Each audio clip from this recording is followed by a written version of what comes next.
I've traveled all over the United States for the last 25 years. I've seen the best of all that our country has to offer in every state. One place, though, always keeps me coming back for more: Colorado.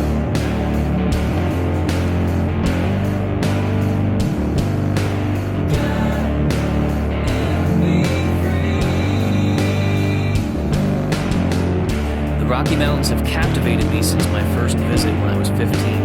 This time, we're backpacking in the Great Sand Dunes National Park. I'm Randy Fisher, and this is Travel, Adventure, Explore. Did he fall off? Andy! Hey everyone, Randy and Jordan here. Welcome back to the channel. We have a special episode here today. We began this adventure a little different than normal with a flight to Denver. The plan was to meet up with a longtime friend and his boys and drive 4 hours to the Great Sand Dunes National Park. We had a permit for one night only to camp at the end of High Dune Trail among the peaks of the highest altitude sand dunes in the world. But, as fate would have it, we encountered several setbacks throughout the day, putting us several hours behind schedule. We arrived at the park well after dark, close to 10 o'clock p.m.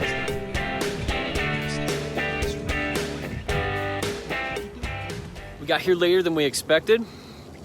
So obviously it's dark, it's raining out, we have a 1.5 mile hike uphill in the sand and in the rain, and then we have to set up camp. We were expecting to be hiking this in the middle of the daytime with 100-degree temperatures, weren't expecting rain, so this is really different, don't know what to expect here. So we're going completely off of GPS maps downloaded on the phone because the trails are not clearly marked. Hopefully this goes well.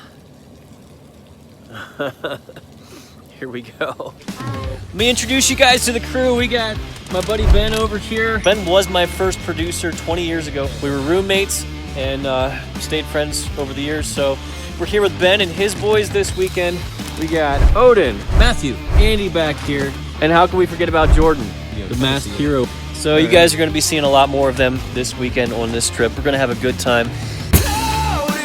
We put on our best suited rainy day desert hiking clothes, packed the sleds, got into our packs, and took a group picture, hoping that everyone in this picture would come back alive and in one piece the next day.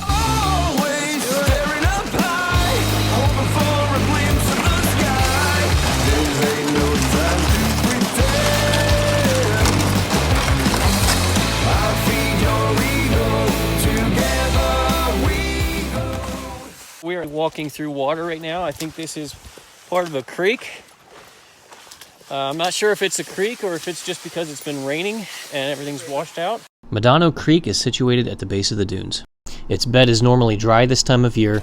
However, recent rains have continued to bring down a little water, and this week's forecast has the possibility of rain each day.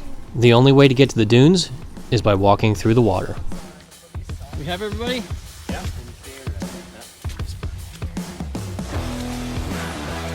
You got the map, we'll follow you. The whole reason behind this trip was to demonstrate to the boys how to have a big goal that may seem impossible, and through perseverance, teamwork, and a never-give-up mentality, see the goal become a reality. Little did we know just what we were getting into. That is an amazingly bright light you have, Andy. I know. And I think we're out of the river. Okay. We're here. We need to go this way. A couple clicks. What is a click anyway? Does anybody know? I have no idea. Good question. I never Anybody bothered look to that learn up? What the is a ounce. click? Everybody keep an eye on the sleds to make sure there's nothing coming out of them. Hey, who has the back sled? Odin.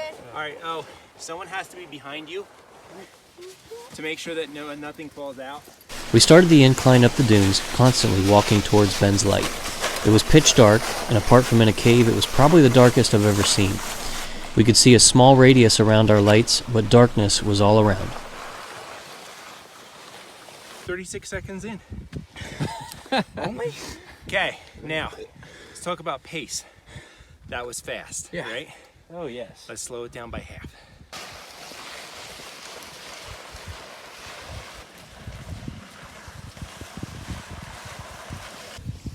Probably doesn't translate to camera real well, but we are actually going uphill on a dune right now and pulling sleds and backpacks on the back, of course.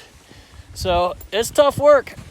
We're here in the trail using All Trails app, and a little deviation of the trail to the dunes because the dunes change with the winds. This is one of those crickets you see in the desert. They are crazy.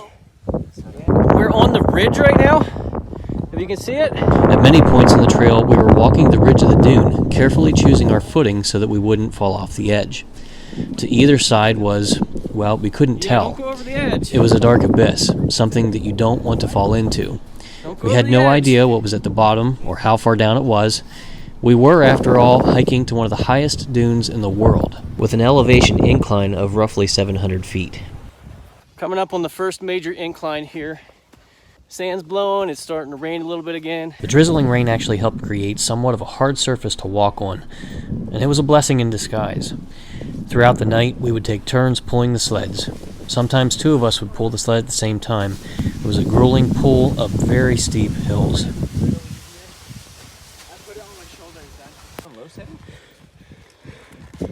How far down is it on the other side, can we tell? Yeah, I'd say about 30 feet. We are very close to halfway. What? So guys, a little bit of caution. These drops can reach 50 feet. 45-degree drop, if not greater. If you lose your footing, lay down. What? I know you're gonna get sand on you, but if you feel like you're going off the edge, lay down and dig your elbows into the sand immediately.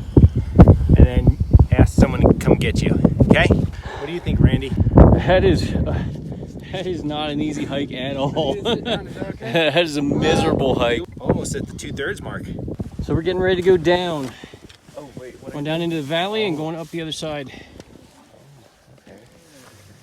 We crossed a small valley and started up the side of the next dune, the ones in front creating somewhat of a shelf for those following to step in.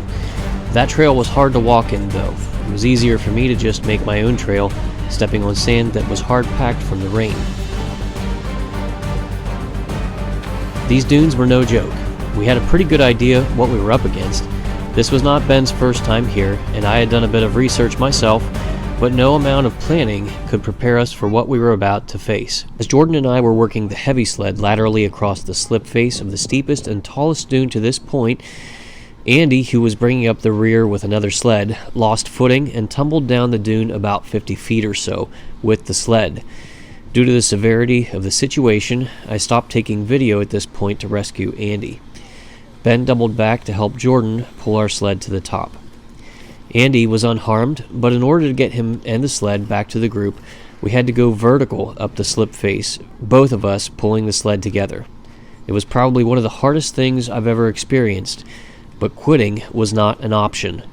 We were literally going one step at a time, take one step, then pull the sled, one more step, and then pull the sled again. It started out with me telling him, "Come on, Andy, you can do this, you got this." And then there were times when I felt like I could not take one more step. And then Andy would tell me, "Come on, Randy, you got this, you can do this, you can make it." That teamwork, each one of us intentionally pushing the other, is what ultimately got us back to the top and reunited with the group. We couldn't have done it without each other. We're on the path. Look, we're almost there. The arrow's turned around, but we are going this way. Look at how we went. Oh wow. Oh my gosh, not far. So we got a little bit. A little bit, and that's it. But it's all this. We're on the plateau now. All right, Randy, you got the sled distance. Okay. Despite how the map showed of the rest of the trail being relatively easy, that was definitely not the case. We continued up several more inclines, and it took every ounce of energy. I would pull the sled 12 steps, and then Ben would pull 12 steps, again proving the value of teamwork. Finally, 3 hours after arriving at the park, at 1 o'clock a.m., we reached the top of High Dune Trail.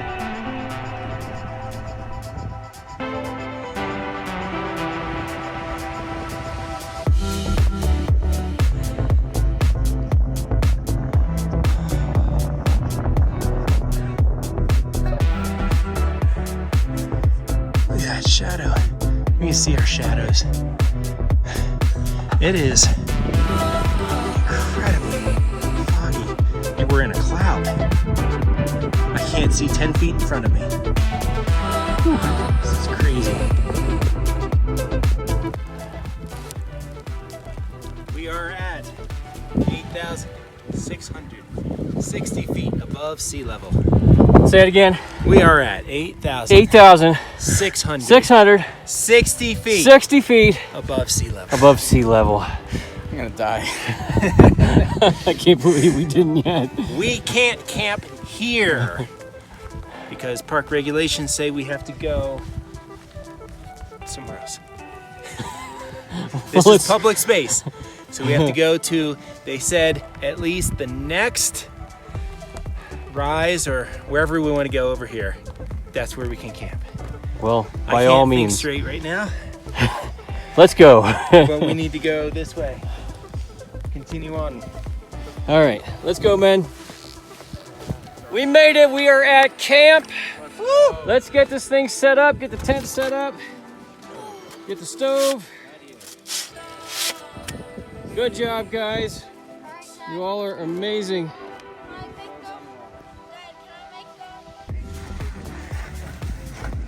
Setting up the tent.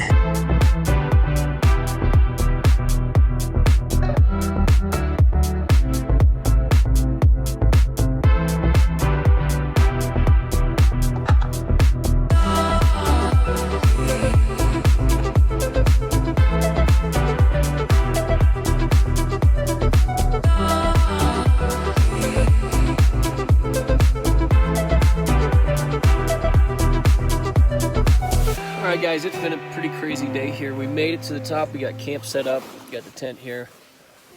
We got our sleeping arrangements pretty well set up here. And we're gonna settle in for the night. We'll catch you in the morning.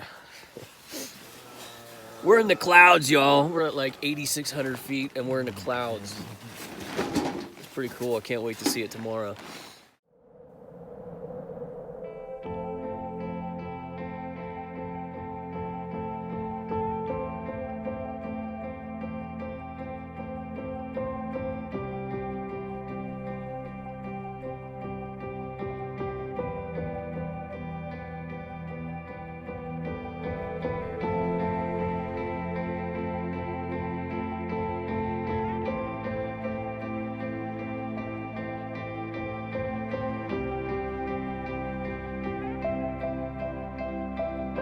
It is cold up here. It's about 55 degrees this morning, but what a view.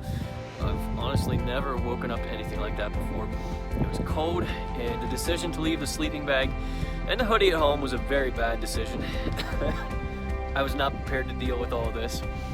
So I have my little fleece blanket wrapped around me right now so my teeth aren't chattering.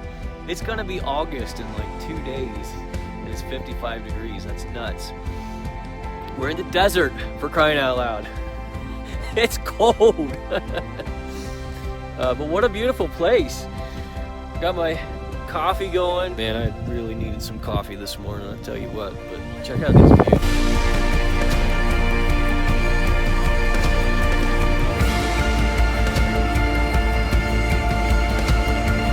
This is such a unique place, beautiful in its own way. It's not necessarily a place I would have chosen to go to, but I'm so glad that Ben suggested it, and that I got to experience Colorado from this perspective. It's experiences like this that you remember. They make the highlight reel of your life. When we were hiking the night before, I remember thinking, I don't ever want to come here again. But today, I'm so thankful that we did. These memories will last a lifetime. I can see my breath. Yeah. What? That's not 55. Jordan, how did you fare last night? Actually, I fared quite well. Yeah? Probably better than any of you for a change. Well, good. I think the thing that I was really impressed with the most here is the quietness. I mean, where we're at in Pennsylvania, you always have wind rustling through the trees or something like that. Even if you're in the country, it's never quiet. You hear birds chirping, but it is just as quiet as it could possibly be here.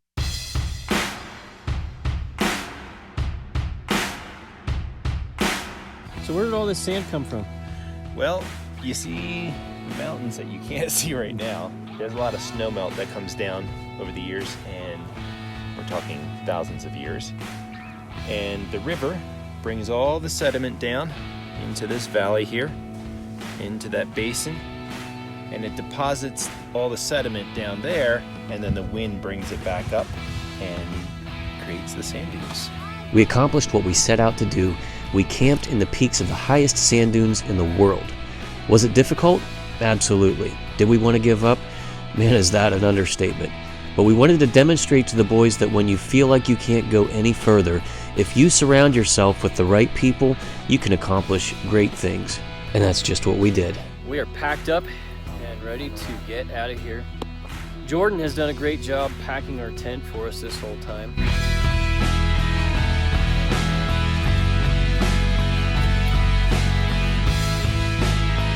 This is what That's where you fell down, Andy. Yeah. This is where Odin puked. This is such a crazy steep hill here. It is almost unreal that we went up that, almost vertical. I mean, it was like one step at a time last night. Crazy.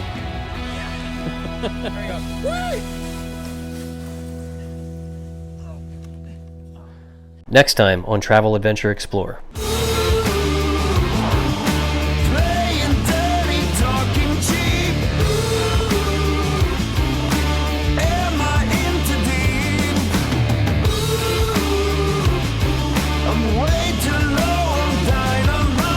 I did not think you were going to be able to do that, honestly. Wasn't sure, but that was, gotta try. yeah, good stuff.